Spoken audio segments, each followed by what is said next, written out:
ॐ सहनाववतु सहनौ भुनक्तु सह वीर्यङ्करवावहै तेजस्विनावधीतमस्तु मा અવાજ નથી આવતો. वह-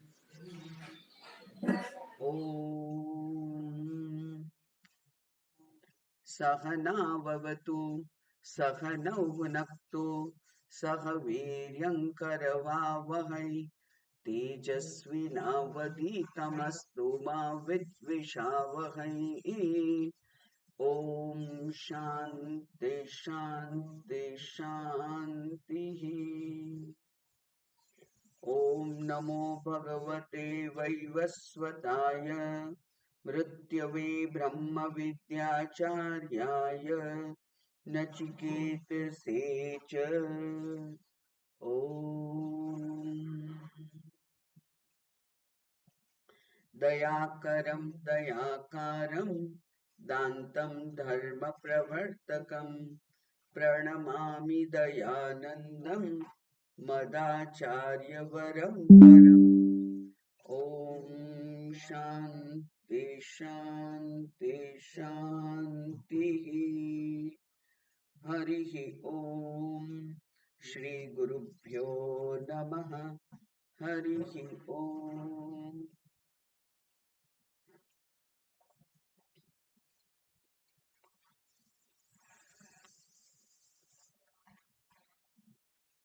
આપણે કઠોપનિષદના બીજા અધ્યાયની ત્રીજી વલ્લીનો 11મો મંત્ર જોયેલો. આપણા માટે બહુ અગત્યનો છે, મહત્વનું બે મુદ્દા ત્યાં બહુ સુંદર ઉલ્લેખ થયેલો છે, એટલે એની થોડીક વાત મેં કરેલી. 10મા મંત્રમાં એમ કહ્યું છે કે પાંચે જ્ઞાનેન્દ્રિયો, મન અને બુદ્ધિ એ બધું જ્યારે સાવ શાંત થઈ ગયું હોય. શાંત કેવી રીતે થાય છે? શાંત કેટલીક વખત ઝોકું આવી જાય, એટલે કે નિદ્રા. આપણે સૂઈ ના ગયા હોઈએ પણ ઝોકું આવી જાય, ઊંઘ આવી ગઈ હોય, જે બેઠા બેઠા પણ.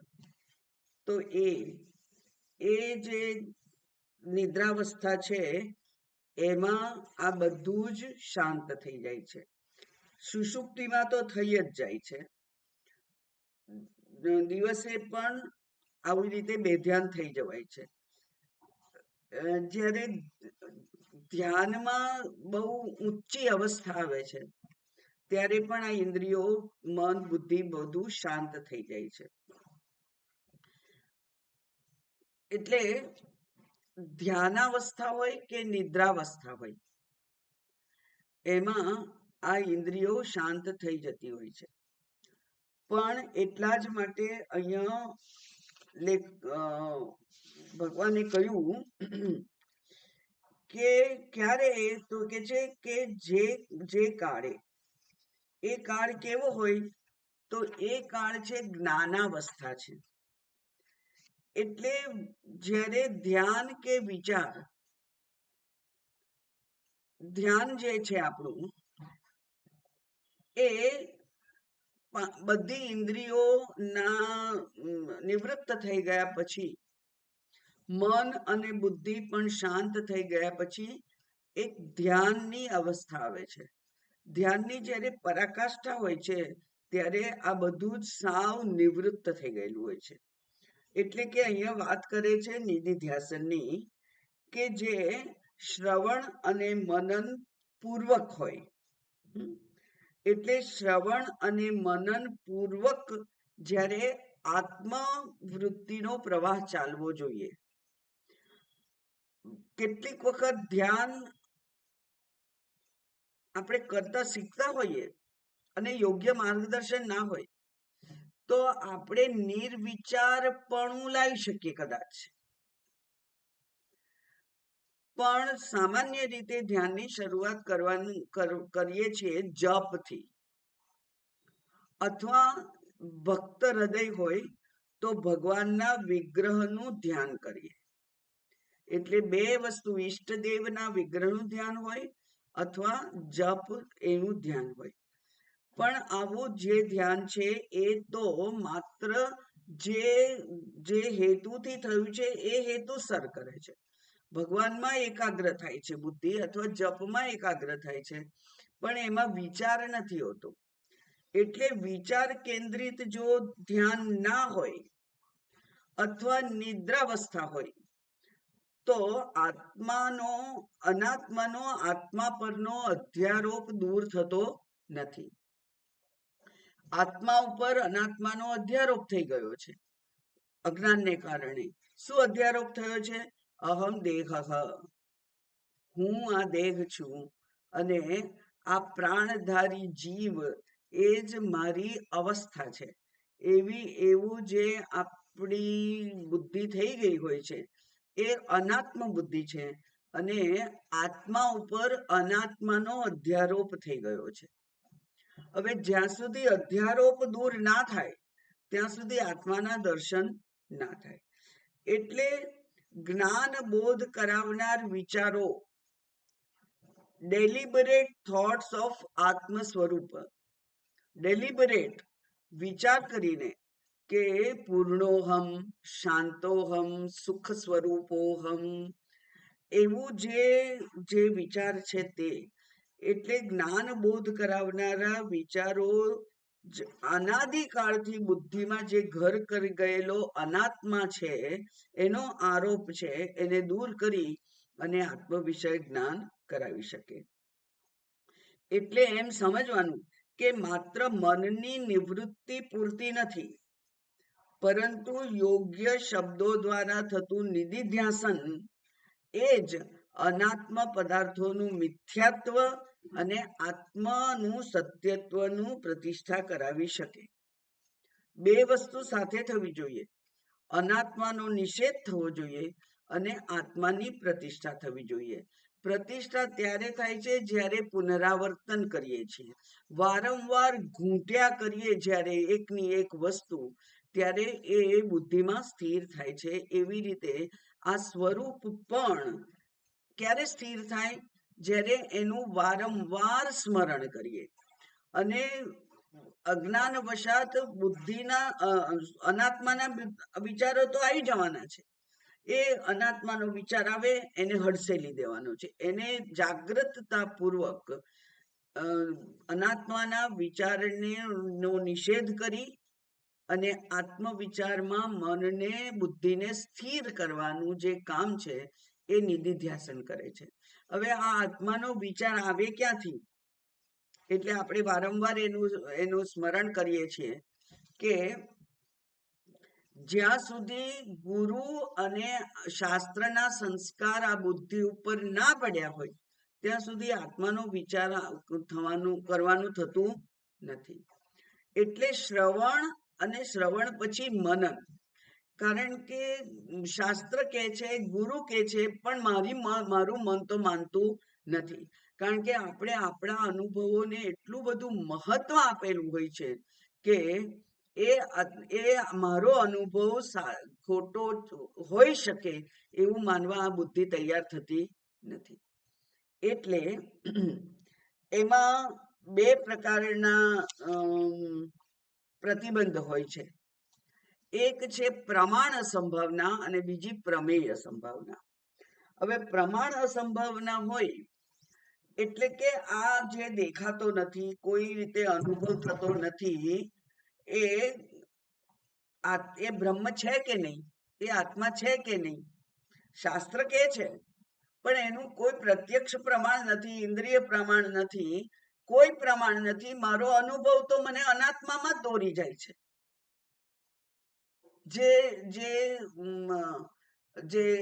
જેને કહેવાય જે અપૂર્ણ અથવા નાશવંત પદાર્થો છે, એ નાશવંત પદાર્થોમાં જ મારો તો જીવ રહે છે. એટલે તે આ ખરેખર આ હું બ્રહ્મ છું હોઈ શકે એ પ્રમેય સંભાવના છે. પ્રમાણ શાસ્ત્ર કે છે એ સાચું હશે એ પ્રમાણ સંભાવના.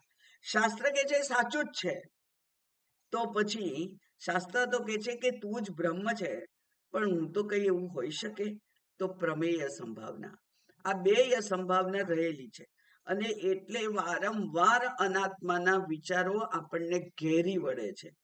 એ આપણો પીછો છોડતા નથી, અને એવું નથી થતું એટલા માટે આત્માના વિચારોને વારંવાર આપણે લાવવા પડે છે, પ્રયત્નપૂર્વક એને લાવવા પડે. એટલા માટે આ ચિત્તની જે એકાગ્રતા પ્રાપ્ત થઈ, એવું કહ્યું કે આ પાંચે પાંચ જ્યારે નિવૃત્ત થઈ જાય, પાંચ ઇન્દ્રિયો, મન અને બુદ્ધિ, એ બધું નિવૃત્ત થાય, તમ આહુહુ પરમામ ગતિ, એવું કહ્યું. એને પરમ ગતિ કહી છે શાસ્ત્રએ, વિદ્વાનોએ, જે આપણા ગુરુઓ છે પરંપરાએ, એને એને શું કહ્યું છે? પરમામ ગતિ. એટલે એકાગ્ર અંતર્મુખ થવું જરૂરી, પહેલી વાત તો. બીજી વાત કે આ એકાગ્રતા અને અંતર્મુખીતા એ શ્રવણ અને મનન પૂર્વક હોય. પૂર્વક એટલે પૂર્વમાં, પહેલા શ્રવણ અને મનન થયેલું હોવું જોઈએ. એટલે શાસ્ત્રના શબ્દો ગુરુ દ્વારા સાંભળી અને અનાત્મા અને આત્મા વચ્ચેનો વિવેક કરી, અને વિવેક દ્વારા અનાત્માનો નિષેધ કરી અને આત્માની સ્થાપના કરવાનું પ્રયત્ન આપણે સતત કરતા રહ્યા હોઈએ, એવું નિધિધ્યાસન, એ નિધિધ્યાસન થવું જોઈએ, એવું કહ્યું. અને એટલા માટે કહ્યું કે આ જે અધ્યવસાય લક્ષણા બુદ્ધિ છે, અધ્યવસાય એટલે નિશ્ચયાત્મિકા બુદ્ધિ, અને એ બુદ્ધિમાં નિશ્ચય થઈ ગયો કે હું આત્મા જ છું, અનાત્મા હોઈ ના શકું, કારણ કે અનાત્મા જે બદલાતું હોય એ હું નથી. ભલે ને કૌમારમ યૌવનમ જરા બધું મેં જોયું, પણ છતાંય એ જેના વિશે કહેવામાં આવ્યું છે એ શરીર તો હું છું નહીં. બરાબર, હું છું ને, કારણ કે હું એનો તો સાક્ષી છું. એ તો મને ખબર છે કે મારી બાળપણ અવસ્થા જતી રહી, કુમાર અવસ્થા જતી રહી, યુવાની જતી રહી, અને પ્રૌઢાવસ્થા આવીને જવા લાગી છે, બધી ખબર છે મને. એટલે અનાત્મા જે છે એ અનાત્માનો નિષેધ કરવો વિચારપૂર્વક તો શક્ય જ છે, કારણ કે દુનિયાની અન્ય કોઈ પણ વસ્તુ અને મારા દેહ સહિત જેનો મને ઇન્ટિમેટ એક્સપિરિયન્સ છે, એ બંને એ કેવા છે? તો કે છે કે એ આ સતત રહેનારા નથી, એટલે કે અનાત્મા છે. અને અનાત્માનો નિષેધ કરીએ તો બાકી તો એક આત્મા જ રહે છે, ચૈતન્ય તત્વ જ રહે છે, અને એ ચૈતન્ય તત્વ છે એનો કદી નિષેધ થતો નથી, એનો અભાવ થતો નથી, અને એને જ મોક્ષ કહેવામાં આવે છે, એ જ પરમ ગતિ છે, એવું કહ્યું. હવે આવી બુદ્ધિ કેવી રીતે પ્રાપ્ત થાય? તો એના માટેનો નીચેનો મંત્ર છે, એવું મેં ગઈ વખતે કહ્યું હતું કે તામ યોગમ ઇતિ મન્યન્તે, એને જ યોગ કહેવાય. એવી જે સ્થિર બુદ્ધિ થાય, કેવી? પાંચે પાંચ ઇન્દ્રિયો નિવૃત્ત છે, મન નિવૃત્ત છે, બુદ્ધિ નિવૃત્ત છે. આ સાતમાંથી એક પણ ને કોઈ પણ વિષય વિશે કામના નથી થઈ, અને કોઈ પ્રયત્ન નથી કર્યો, એની રાહ નથી જોતા, એની કોઈ ઇંતેજારી નથી, એટલે એ કશામાં સંડોવાયેલી નથી.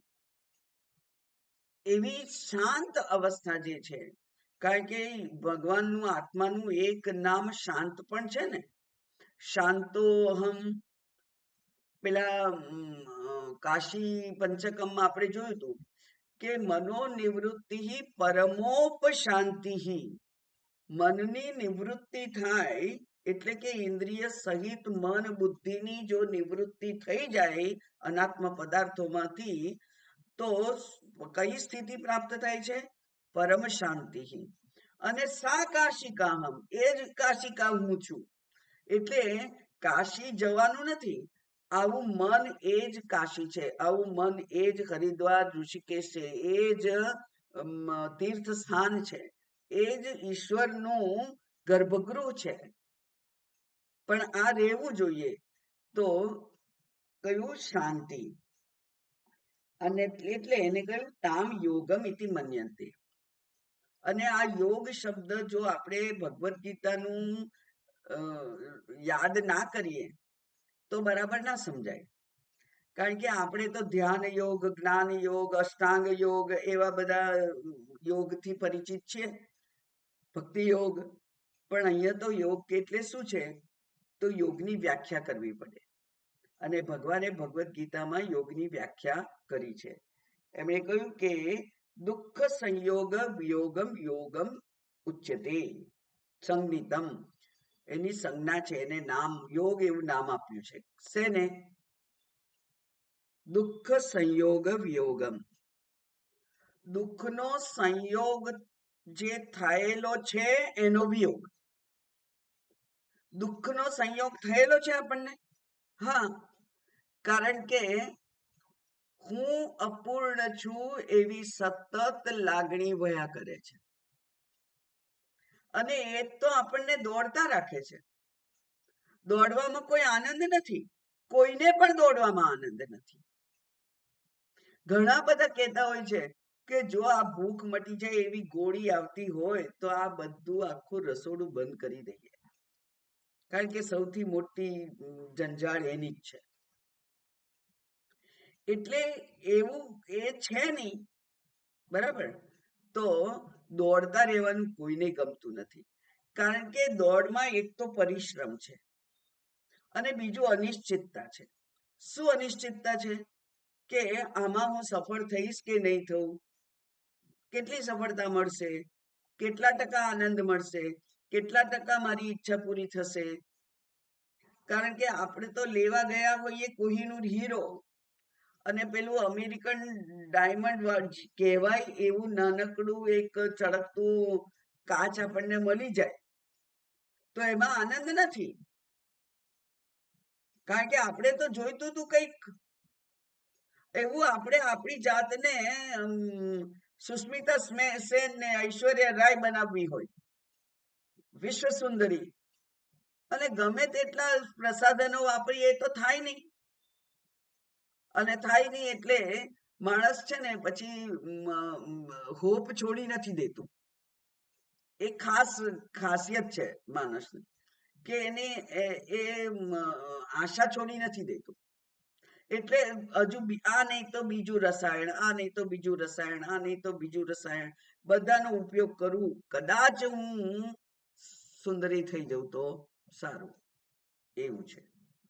એટલે પૂર્ણતા કદી પ્રાપ્ત થઈ શકતી નથી, અને પૂર્ણતા વગર જંપ વળતો નથી. બંને છે, એટલે દોડતા રહેવાનું. અને એ દોડ કદી આનંદદાયી હોતી નથી. એ તો એટલો માત્ર પરિશ્રમ છે, એવું શંકરાચાર્યજી કહે છે કે એ તો માત્ર પરિશ્રમ છે.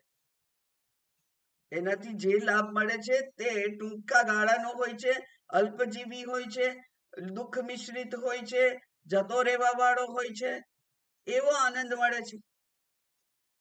દરેક વખતે મારે કોમ્પ્રોમાઇઝ જ કરવું પડે.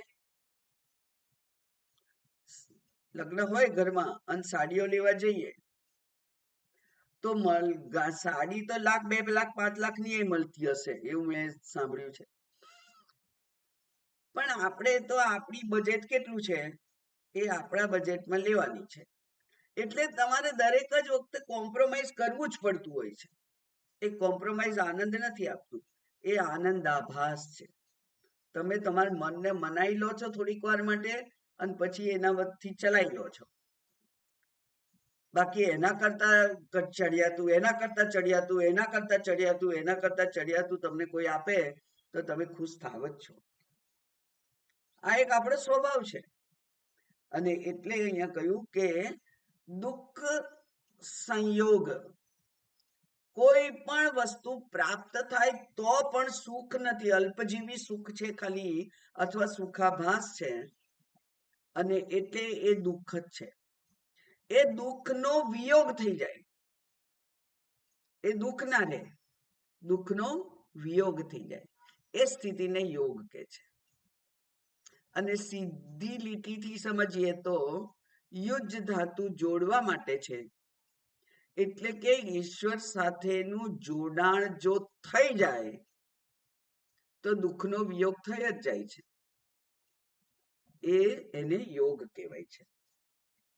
એટલે તામ યોગમ મન્યંતે.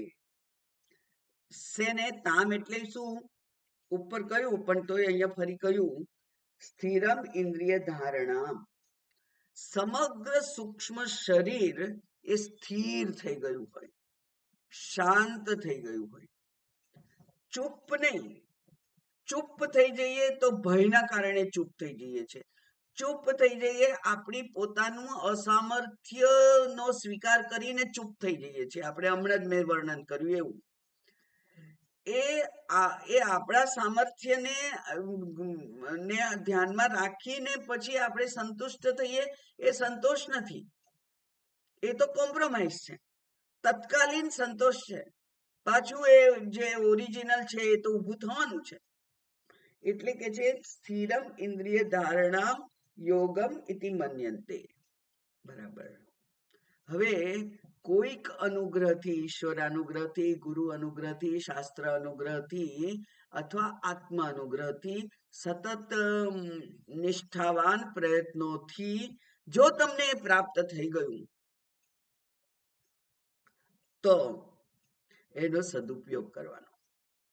જેમ કે આપણને સદુપયોગ પ્રાપ્ત થઈ ગયું છે ને, આપણને મનુષ્યત્વ પ્રાપ્ત થઈ ગયું છે, આપણને શાસ્ત્ર પ્રાપ્ત થઈ ગયા છે, આપણને ગુરુ પ્રાપ્ત થઈ ગયા છે, આપણને આપણા કુટુંબીઓમાં અનુકૂળતા પ્રાપ્ત થઈ ગઈ છે, આપણે બાકી બીજી બધી વ્યવહારિક રીતે સંપન્ન છીએ. એટલે બીજી કોઈ ચિંતામાં આપણું મન ઘેરાયેલું નથી. આવું કઈ જ નથી, બધી જ અનુકૂળતા પ્રાપ્ત થઈ ગયેલી છે. એટલે શું કે છે? અપ્રમત્ત. પ્રમાદ ના કરશો હવે. અને પ્રમાદ કરવો એટલે બેસી રહેવું નહીં, આળસ કરવી નહીં. પ્રમાદ કરવો એટલે શક્તિઓનો બીજી દિશામાં ઉપયોગ કરવો, માર્ગમાંથી ફંટાઈ જવું, એને પ્રમાદ કહેવાય. જેમ એક વાર્તા પેલી કહી હતી મેં કે બે મુનિઓ ધ્યાન કરતા હતા. એમણે ધ્રુવજી જોયા હશે કે આને તો 6 મહિનામાં તો 7 મહિનામાં ભગવાન મળી ગયા, આપણને તો મળતા નથી. નારદજી આયા એ કે તમે તો વૈકુંઠ જ જતા હશો, જાઓ પૂછજો સ્વામી ભગવાનને કે અમારો ઉદ્ધાર ક્યારે થશે અને જવાબ આપવા આવજો. અને આવ્યા નારદજી અને કે છે કે જે યુવાન હતો એને કે છે કે આ ઝાડના જેટલા પાંદડા છે એટલા જન્મ પછી તને મુક્તિ મળશે. બીજા જે એના કરતા સિનિયર હતા, પ્રૌઢ હતા, એમને કે છે કે આ ઝાડના પાંદડા જેટલા છે એટલા જન્મ પછી તમને મળશે. બરાબર, તમને મુક્તિ મળશે. જવાબ તો એક જ છે બે જણ માટે. પણ પેલા જે વૃદ્ધ છે એ હવે પ્રયત્ન કરીને થાકી ગયા છે અને કે છે આટલા જન્મ પછી હજુ જવા દે, કે આ તો આપણું કામ નહીં. અને એટલે એ રણ છોડીને ભાગી ગયા અને પછી અનાત્મામાં લપેટાઈ ગયા. એટલે અડધે આવેલી નાવ ડુબાડી દીધી એમણે. જ્યારે પેલો યુવાન હતો, ઉત્સાહથી ભરેલો હતો, એને તો હા એટલા જન્મ પછી તો મળશે ને, મુક્તિ તો નક્કી જ છે ને, ભગવાનના શબ્દો છે. અહીંયા પણ ભગવાન ભગવદ્ ગીતામાં કેટલા પ્રોમિસ આપે છે, જે મારી અનન્ય ભક્તિ કરશે એનો યોગક્ષેમ હું વહન કરીશ. એટલે તમારી યોગક્ષેમ માટે કઈ કરવાનું જ નહીં, ભક્તિ કરવાની, અનન્ય ભક્તિ, પૂરા હૃદયથી પૂરી શક્તિથી ભગવાન ઉપરનો ભરોસો. એ જ ભક્તિ છે. તો આ તો ભગવાને પ્રોમિસ આપ્યું છે. બીજું પ્રોમિસ આપ્યું છે ત્યાં કે જે આવી રીતે અનન્ય રીતે મારી સાથે પ્રીતિપૂર્વક જોડાયેલા રહેશે એને હું બુદ્ધિ યોગ આપીશ.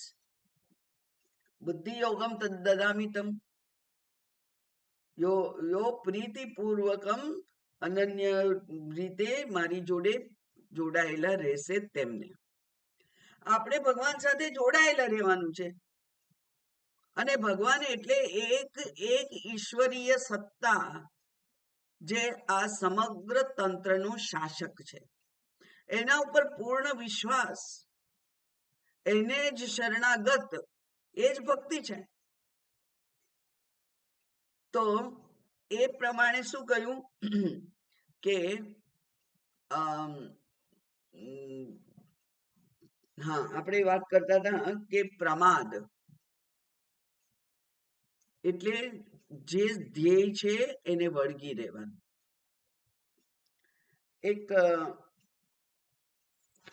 એક સરસ વાક્ય છે કે આ જે શ્રવણ કરીએ ને એનાથી આચાર્યા પાદમ પ્રાપ્યતે. પાદમ એટલે પાભાગ, 4 પાદ છે એમ કહેવાય ને એક શ્લોકના. તો આચાર્યાત પાદમ પ્રાપ્યતે, શ્રવણથી એક ભાગ પ્રાપ્ત થાય.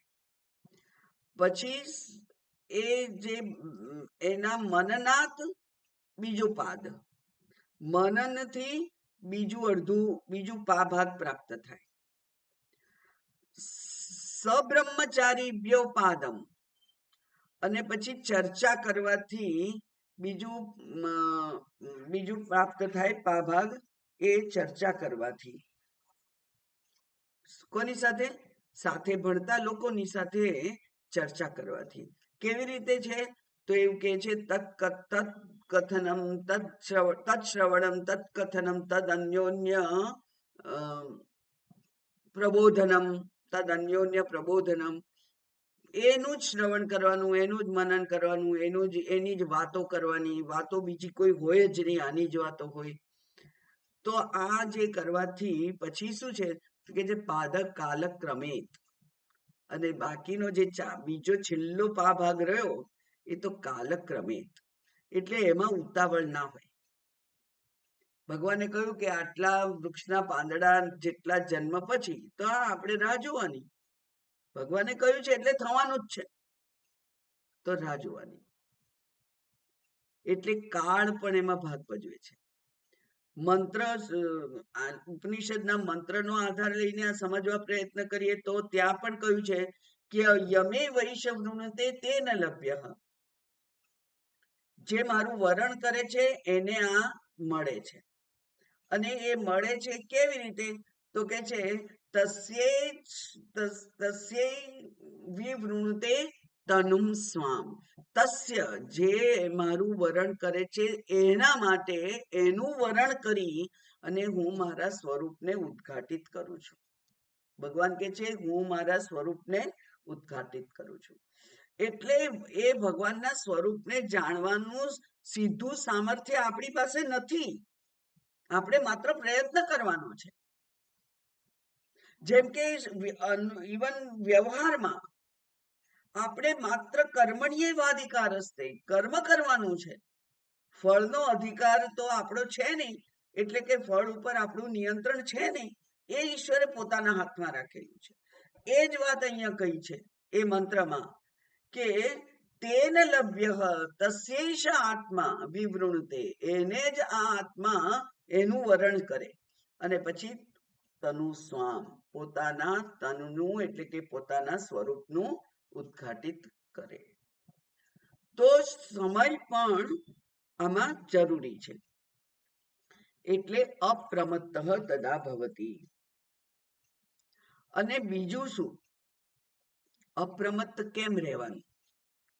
એટલે કે કેરફુલ. જેમ કે આપણે ધ્યાન કરવા બેસીએ ત્યારે આપણને શાસ્ત્રએ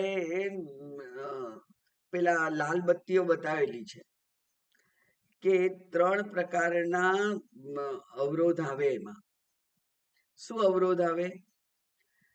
કાં તો ઊંઘ આવી જાય, નિદ્રા, અથવા જો ઊંઘ ના આવે તો મન ભટકવા જતું રહે, એટલે વિક્ષેપ. બરાબર, એટલે કે છે નિદ્રા હોય, વિક્ષેપ હોય.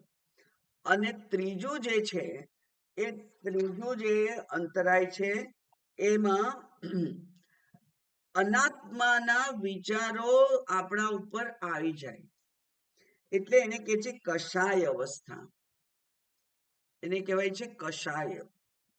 બરાબર, શું છે? સુષુપ્તિ, વિક્ષિપ્તમ, પછી તટસ્થ. તટસ્થ એટલે સ્તબ્ધ થઈ જાય. જેવી રીતે આપણે કોઈક વ્યવહારમાં અચાનક કોઈ બીના બની હોય તો માણસ સ્તબ્ધ થઈ જાય. એટલે એનું કોઈ પણ લાગણીનું કે બૌદ્ધિક કોઈ પ્રતિક્રિયા ના હોય, કોઈ રિએક્શન ના આવે. એનું મન, એની બુદ્ધિ કામ કરતી જ બંધ થઈ જાય, જાગતા હોય. દાખલા તરીકે પેલો ડ્રાઈવર ડ્રાઈવ કરે છે અને એને એકદમ કટોકટી વાળી સ્થિતિ ઊભી થઈ કે આ બાજુ ઝાડ છે, આ બાજુ બીજી ટ્રક આવે છે, પોતાનો કંટ્રોલ નથી, અને હવે શું થશે? જો એ પોતે બુદ્ધિથી વિચારી શકવા તે વખતે સમર્થ હોય તો એક્સિડન્ટ ના થાય. એ કોઈક રીતે એને રોકી દઈ શકે,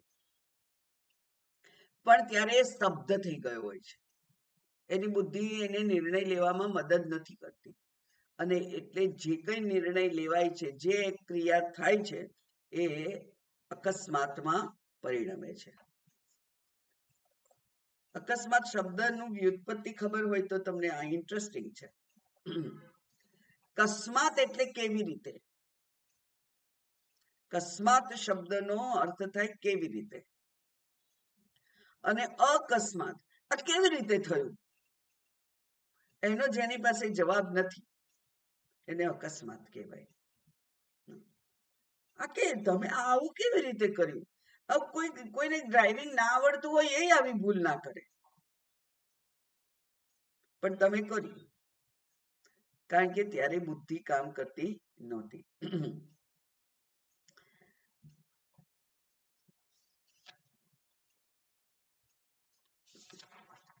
હા, એટલે કષાય અને સોરી તટસ્થ. એક સરસ કવિતા વાંચેલી બહુ પહેલા ઇંગ્લિશમાં. Home they brought her warrior dead. કોઈ એક સ્ત્રી, એને નાનું બાળક હતું અને એનો પતિ યુદ્ધમાં મૃત્યુ પામ્યો. એનું મૃતદેહ ઘેર લાયા.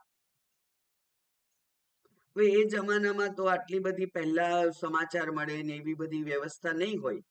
ઘેર લાયા એનું મૃતદેહ, અને ત્યારે પેલી સ્ત્રી છે સ્તબ્ધ થઈ ગઈ. એટલે એ રડે નહીં, કોઈ પ્રતિક્રિયા નહીં. અને જ્યારે બહુ મોટો શોખ હોય ત્યારે જો રડી ના દેવાય તો એ હાર્ટને અથવા બ્રેઇનને નુકસાન કરે. અને એટલે જે આજુબાજુ ભેગા થયેલા લોકો હતા એ લોકોએ એને રડાવવાનો પ્રયત્ન કર્યો. અને કેવી રીતે રડાવવાનો પ્રયત્ન કર્યો? તો કે એનું નાનકડું બાળક છે એ એના ખોળામાં મૂક્યું, અને પછી કહ્યું કે એના પિતાજી ક્યાં છે? એના પિતાજી નથી. હવે ત્યારે પેલી સ્ત્રીને ભાન આવ્યું, ક્લિક થયું, અને ત્યારે એ રડી. અને એટલે રડવાથી થોડું બેલેન્સ થાય દુઃખ. તો આ સ્તબ્ધ સ્થિતિ છે. આપણા મનની, આપણી બુદ્ધિની પણ સ્તબ્ધ સ્થિતિ હોય છે, જેની આપણને નોંધ લેવાતી નથી હોતી. કેટલીક વાર એને આપણે શાંત, એને આપણે આનંદ માનીએ છીએ, શાંત માનીએ છીએ. જેમ કે કેટલાક લોકોને કોઈક પ્રયોગથી, કોઈક પ્રેક્ટિસથી આંખો બંધ કરી અને જાગતા બેસવાની ને ધ્યાન કરતા હોય એની ટેવ હોય છે, એમને પ્રાપ્ત થઈ ગયું હોય છે. પણ એમાં યોગ્ય વિચારો હોતા નથી. એટલે માત્ર નિર્વિચાર એવું મન થઈ જાય. મન કેવું થઈ જાય? નિર્વિચાર. કોઈ પણ વિચાર, કોઈ પણ વૃત્તિ નથી આવતી. પણ કોઈ પણ વૃત્તિ ના આવવી એ શાંતિની અવસ્થા નથી. એ તો સ્તબ્ધાવસ્થા છે.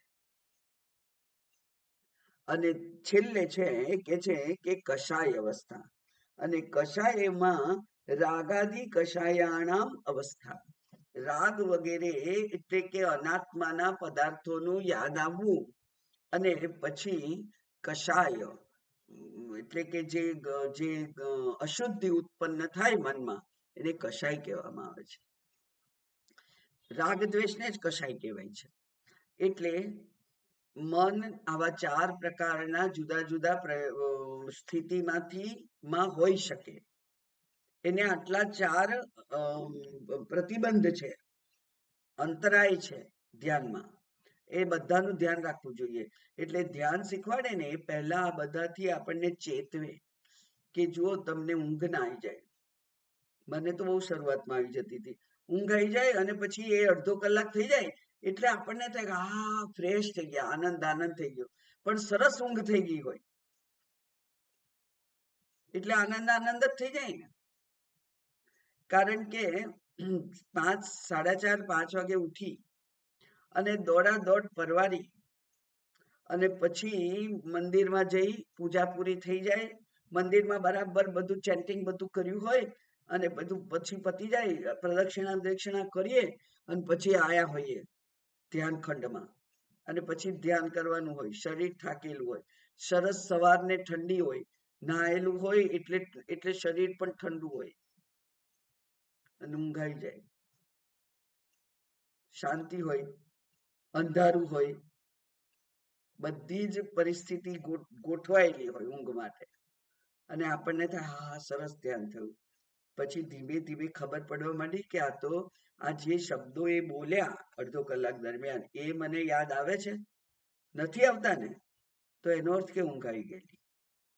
બાકી સ્વામીજી શું બોલ્યા એ તો આપણને ખબર પડવી જોઈએ ધ્યાન અવસ્થામાં. કારણ કે એને તો અનુસરીને આપણે કામ કરવાનું હોય છે.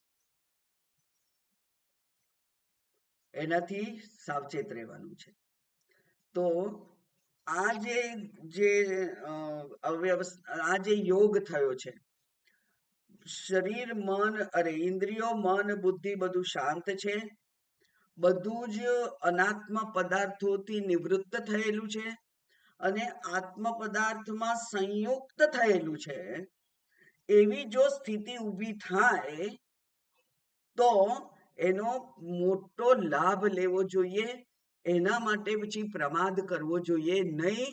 કારણ કે આ યોગ વારંવાર બનતો નથી. કેવો છે? તો કે છે પ્રભવાપ્યયૌ. એ તો આવો યોગ ઉત્પન્ન થાય છે અને જતો રહે છે. આવે છે અને જતું રહે છે. એકાગ્રતા ઊભી થાય છે અને એકાગ્રતા નાશ પામે છે.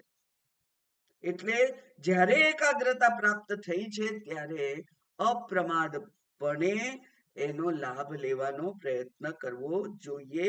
કારણ કે વારંવાર આટલી સરસ શાંત મનની સ્થિતિ પ્રાપ્ત થતી નથી. બહુ અઘરું છે. અને જે રેરલી મળ્યું હોય એને આપણે બરાબર એનું સેવન કરવું જોઈએ. જાગૃતપણે એને સાચવી રાખવાનો પ્રયત્ન કરવો જોઈએ.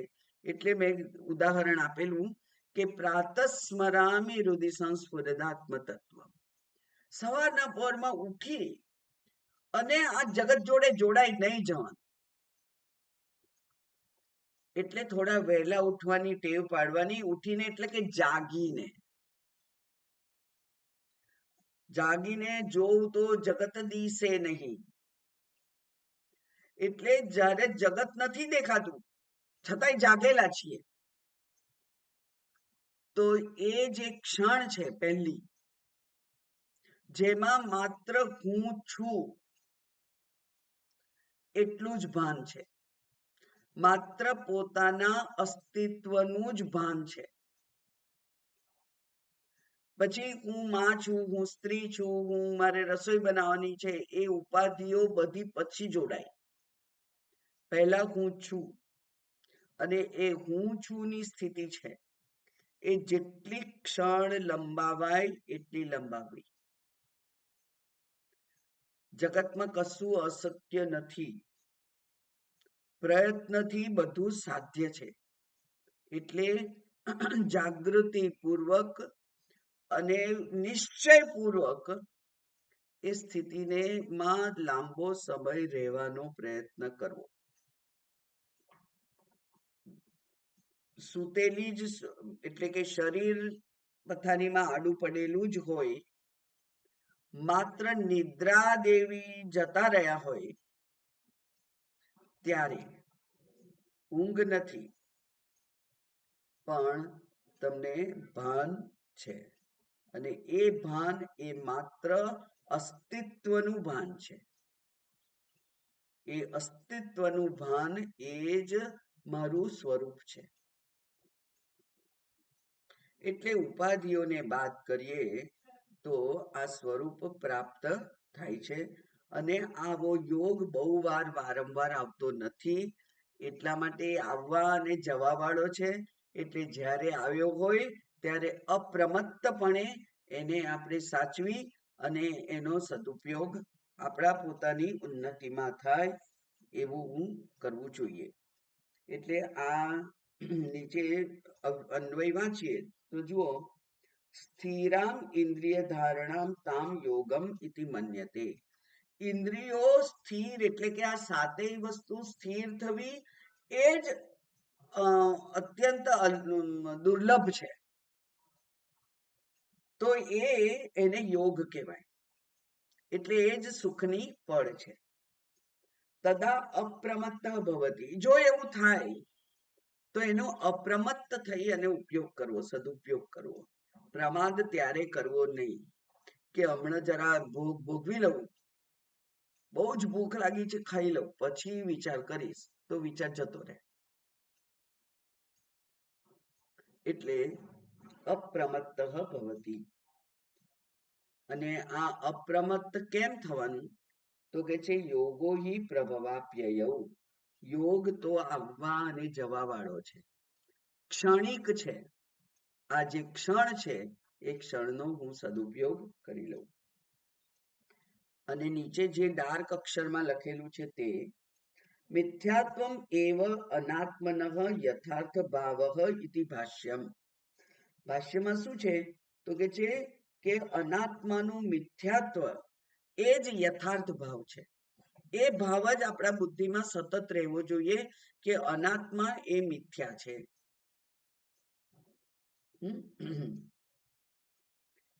ભગવદ્ ગીતામાં 6થા અધ્યાયમાં ભગવાન આનો જ વાત કરે છે કે છે સ નિશ્ચયેન યોક્તવ્ય. સ એટલે આવી સ્થિતિ છે, એને નિશ્ચયેન યોક્તવ્ય. આનો યોગ છે એ નિશ્ચયપૂર્વક કરવો જોઈએ. કારણ કે યોગો નિર્વિણ ચેતસા.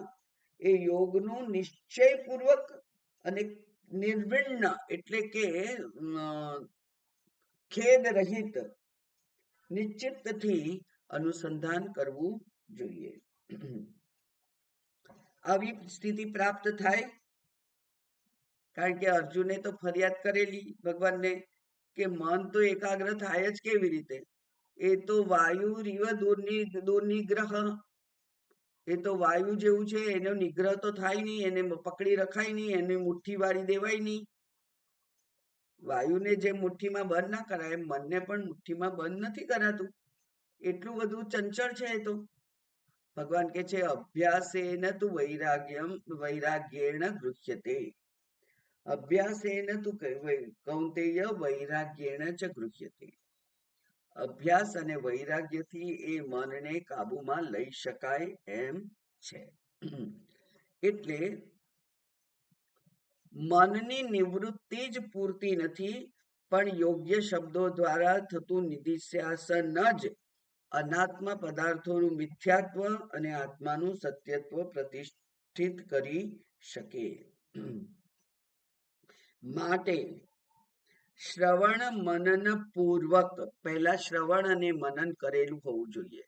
નો એટલે કેટલીક વખત કેટલાક લોકો આવે, ખાલી મળવા આવ્યા હોય અને પછી એમ કે ફલાણા આ જગ્યાએ હું જઉં છું, એ લોકો ધ્યાન કરાવે છે. એટલે પછી પૂછીએ આપણે કે ધ્યાન શેનું કરાવે, તમે શેનું ધ્યાન કરો? કારણ કે ધ્યાનનો કોઈ વિષય તો હોવો જોઈએ ને. હવે જ્યાં સુધી તમે શાસ્ત્ર શ્રવણ નથી કર્યું ત્યાં સુધી તમારે શેનું ધ્યાન કરવું અને શેનું વિચાર આવે તો એનો નિષેધ કરવો એ ખબર હોવી જોઈએ. એટલે ધ્યાનના વિષયથી આપણે પરિચિત તો હોવા જોઈએ ને. એમને એમ ધ્યાન કેવી રીતે કરાય? એટલે એ શ્રવણ અને મનન પૂર્વક આત્મવૃત્તિનો પ્રવાહ ચલાવવો જરૂરી છે, જેને કહેવાય છે સજાતીય વૃત્તિ પ્રવાહ. સજાતીય વૃત્તિ એટલે એક જ જાતિની વૃત્તિ, અને એક જ કોણ છે? આત્મા જ એક છે. બાકી તો વિજાતીય વૃત્તિઓ હોય છે. થોડીક વાર ખાવાનો વિચાર આવે, થોડી વાર સાંભળવાનો વિચાર આવે, થોડી વાર દોડવાનો વિચાર આવે, થોડી વાર બેસવાનો વિચાર આવે, બધી વિજાતીય વૃત્તિઓ છે. એક આત્માની વૃત્તિ જ, કારણ કે આત્મા એક જ છે. એટલે આત્માની વૃત્તિ માત્ર કેવી કહેવાય? સજાતીય વૃત્તિ. તો એવો સજાતીય વૃત્તિ પ્રવાહ કરાવવો જરૂરી છે. એટલે શ્રવણ અને મનન દરમિયાન નિશ્ચિત થયેલા અનાત્મા પદાર્થોથી વૃત્તિથી મનને દૂર રાખી અને માત્ર પોતાના બ્રહ્મ સ્વરૂપને જ વારંવાર સંબોધન કરવાનું છે.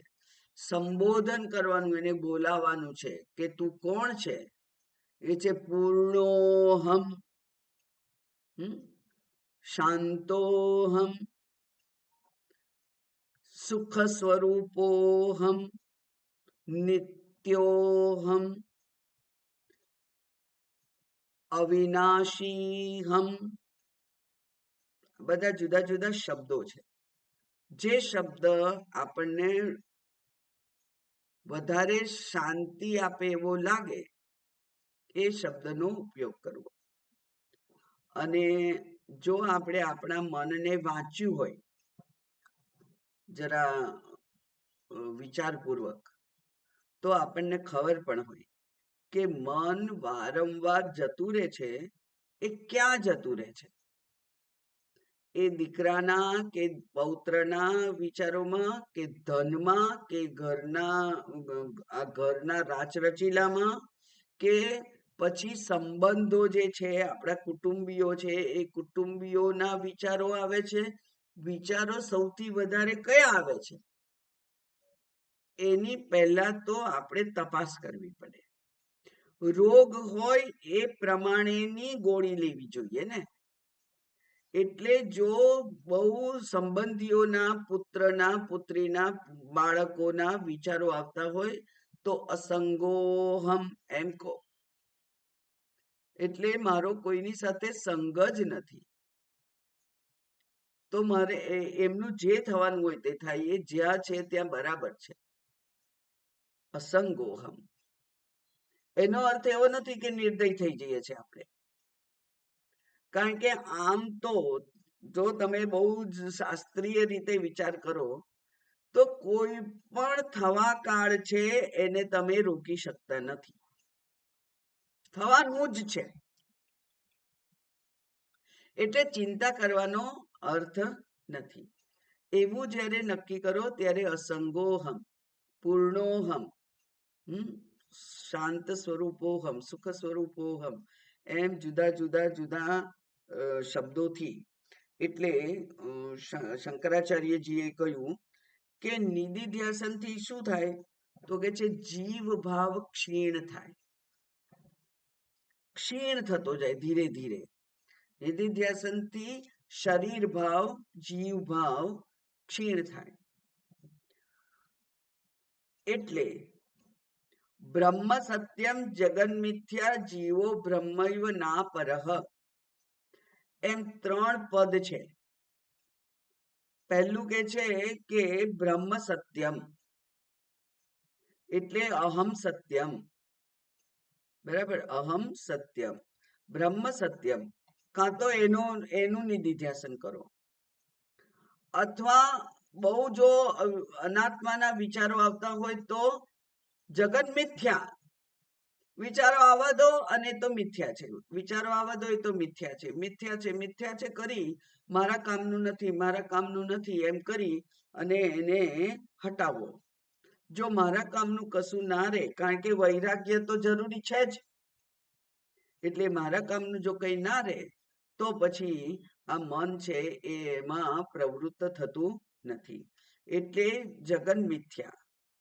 અથવા ત્રીજું પાદ છે જીવો બ્રહ્મૈવ ના પરહ, જીવ અને બ્રહ્મ એ બે નથી, એટલે મારા સમગ્ર મર્યાદિતતાઓની સાથે જીવ હું પરમાત્મા જ છું.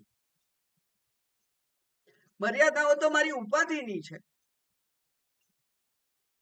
બ્રહ્માજી નું કામ છે, એમની ઉપાધિ છે સર્જન કરવાની, તો એ પ્રલય ના કરી શકે, બ્રહ્માજી પ્રલય ના કરી શકે, અને મહેશ છે એ સર્જન ના કરી શકે. બધાને પોતપોતાની ઉપાધિ પ્રમાણે જ વ્યવહાર કરવો પડે છે, દેવતાઓને પણ. યમ દેવતા જ આપણને જીવને લેવા આવે, ઇન્દ્ર દેવતા ના આવે, વરુણ દેવતાને ના મોકલે, કારણ કે એ કોનું કામ છે? યમ દેવતાનું કામ છે. તો એ ઉપાધિ ધર્મ છે, અને ઉપાધિ ધર્મ સાથે હું પરમાત્મા જ છું એ નિશ્ચય, બરાબર. આ સહેલું છે કરવું. જ્યાં મર્યાદા દેખાય મન જતું રહે છે, હા મન તો છે જ એવું, એ તો એવું જ છે,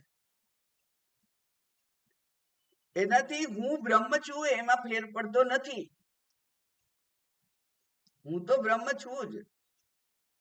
મન ચંચળ છે, જતું રહે છે, મન અનાત્મા પદાર્થોમાં જાય છે, પણ મારી પાસે વિવેક છે ને, હું એને ભોગ નથી કરવા દેતી. મન જાય પણ એને ના પાડવાની કે ના ના આ તારું કામનું નથી, આ મળવાનું નથી, શમ દમ આ તને નહીં મળે. એટલે પેલી ગઈ વખતે મેં કહ્યું હતું કે પેલો સંવાદ કે હે બુદ્ધિ તું આવી કેમ છે, પિશાચવત પ્રભવસી, કેમ દોડ દોડ કરે છે, તને કઈ મળવાનું નથી. એવું જો તમે વારંવાર કહો તો એ મન પછી જવાનું બંધ કરી દે, કારણ કે એને કોઈ લાભ થતો હોય નહીં. તો વિવેક પણ અત્યંત જરૂરી છે. માટે આ ત્રણમાંથી ગમે તે એકનું નિધિધ્યાસન કરવાનું, અને એ નિધિધ્યાસનથી જીવભાવ ક્ષીણ થાય છે. એટલે હવે આપણે જોઈએ કે આ ભાષ્યમાં શું કહ્યું છે. તામ ઈદૃશીમ તદવસ્થામ યોગમ ઇતિ મન્યન્તે, એટલે તે, તામ એટલે તે બહુવચન છે. કોણ? ઇન્દ્રિયો, મન અને બુદ્ધિ જે એકાગ્ર થઈ હોય તે, એની જે તદ અવસ્થામાં એટલે કઈ આગળ કહ્યું હતું? શાંત અવસ્થા. આગળ કહ્યું હતું કે ન વિચેષ્ટતી, કોઈ ચેષ્ટા કરતા નથી. ઇન્દ્રિયો, મન અને બુદ્ધિ કોઈ ચેષ્ટા કરતું નથી, કોઈ કામ પોતપોતાના વિષયમાં જતું નથી, પોતપોતાની ઉપાધિ પ્રમાણેનું કોઈ કામ એ કરતું નથી. એવી જે સ્થિતિ છે એને જ યોગમ ઇતિ મન્યતે. આ જે આપણો આ ઉપાધિ છે એ ઉપાધિમાં અહમ ભાવ છે, એના જ કારણે દુઃખ થાય છે. હું આટલો જ, આવો જ, હું બિચારો, હું ગરીબ, હું મંદ બુદ્ધિ, અથવા હું નિર્ધન, અથવા મારે કોઈ કુટુંબ નથી, મારે કોઈ મિત્રો નથી, મારું કોઈ નથી. આ જે અહમભાવ છે એ અહમભાવને કારણે જ દુઃખ થાય છે, અને દુઃખ સાથેનો જે સંયોગ છે એ ત્યાં બની રહે છે. હવે એ સંયોગને આપણે વિવેક દ્વારા જો દૂર કરીએ કે ના ના તું તો પરમાત્મા છે, અને બાકી આ જે કઈ જીવને તકલીફો છે એ બધી તો શરીર મન બુદ્ધિને છે, જે આમ પણ નિત્ય નથી, એનો તો નાશ થવાનો છે, નાશવાન છે, બધું તો વિકારવાન છે. આજે ખરાબ છે કાલ સારું થઈ જાય, અને આજે સારું છે કાલે ખરાબ પણ થઈ જાય. વિવેક વિકાર છે. ક્યારે પાંદડું ફરી જાય છે નસીબનું કઈ કહેવાતું નથી. એટલે એવું જ્યારે સમજાઈએ ત્યારે જે સ્થિતિ શાંતિ પ્રાપ્ત થાય એને યોગમ ઇતિ મન્યતે. અને આ યોગને શું કહેવાય? જોડાણ. તો કે છે આ જોડાણ એટલે શું? બહુ સરસ શબ્દ છે. એ કે છે વિયોગમ એવ સંતમ. આ યોગ એટલે જ વિયોગ. યોગ એટલે જ વિયોગ. એટલે શાંતિ સાથે યોગ થયો, પણ જે અશાંતિ હતી એનો વિયોગ થયો. સુખ સાથે યોગ થયો, પણ જે દુઃખ પરિસ્થિતિ હતી, દુઃખદ પરિસ્થિતિ, એની સાથે વિયોગ થયો. એટલે આ ખરેખર તો વિયોગ જ છે. એટલે જીવાત્મા પરમાત્મા જ છે એમ નિશ્ચય કરી અને દેહાદી સંઘાત અને કર્તૃત્વ ભોક્તૃત્વથી નિષેધ કરીએ, એનો નિષેધ કરીએ એટલે યોગ જ છે. શેનો નિષેધ કરવાનો છે? જીવ ભાવ અને કર્તૃત્વ ભોક્તૃત્વ. હું કરું છું, મારે જ બધું ભોગવવાનું. આ ત્રણ એ આ આત્મદર્શન માટે અંતરાય રૂપ છે. એક વખત કોઈ ટેક્સ્ટ કરી હતી ત્યારે આપણે જોયું હતું કે જો જીવ ભાવને બોટલમાં બંધ કરીને બૂચ મારી અને ગંગાજળમાં મૂકી દઈએ, 1000 વર્ષ રહે તોય તે બોટલમાં જળ ગંગાજળ થાય નહીં. પણ એને બોટલ ખોલી અને થોડુંક ગંગાજળ ઉમેરીએ તો બધું ગંગાજળ થઈ જાય. કેટલો સહેલો ઉપાય છે. આપણી બધી જ મર્યાદાઓને સાથે રાખીને, જાણીને, કેવી રીતે જાણીને?